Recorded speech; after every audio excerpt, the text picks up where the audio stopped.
তো দাসপুরে আমাদের যে দাসপুর বিধানসভা, সেই দাসপুর বিধানসভায় বিরাট বড় একটা ফ্যাক্টর কিন্তু স্বর্ণ কারিগররা।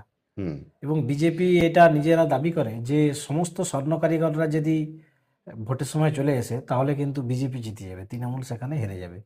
তো সেই স্বর্ণ কারিগরদের মন জয় করার জন্য ব্যর্থ কেন তৃণমূল কংগ্রেস? দেখুন, স্বর্ণকারদের মন জয় করতে ব্যর্থ তৃণমূল কংগ্রেস মোটেই নয়। ওরা হচ্ছে যে দেখুন, যেখানে যেখানে ছেলেরা কাজ করতে যায় বিভিন্ন ওই শহরে, বললাম না, যেমন দিল্লিতে, বোম্বেতে, বা এইসব জায়গাতে এখন বিজেপি সরকার চলছে, সেখানে ওদেরকে ভীষণভাবে প্রেসার করা হয়। সেইখানে মনে হয় একদম দিল্লিতে, এবং সেইখানে আমাকে অনেকেই বলেছে বিজেপি পার্টি গিয়ে একদম তাদেরকে একদম প্রভোগ একদম করে। একদম। সেখানে অনেকে ব্যবসা করে, অনেকে মানে ধরুন কর্মচারী হিসাবে কাজ করে, সেখানে তাদেরকে থ্রেট করা হয়। বিজেপির তো থ্রেট কালচার আছে, আপনিও জানেন, গোটা ভারতবর্ষ জুড়ে।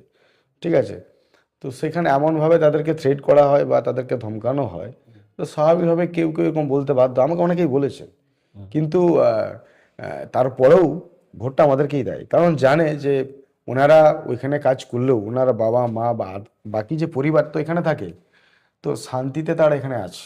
তারা আমাদের লক্ষ্মীর ভাণ্ডার পাচ্ছে, তার ছেলেমেয়েরা কন্যাশ্রীও পাচ্ছে, রূপশ্রীও পাচ্ছে, আবার 2 টাকা কিলো চালও পাচ্ছে, বিনা পয়সায় রেশন পাচ্ছে।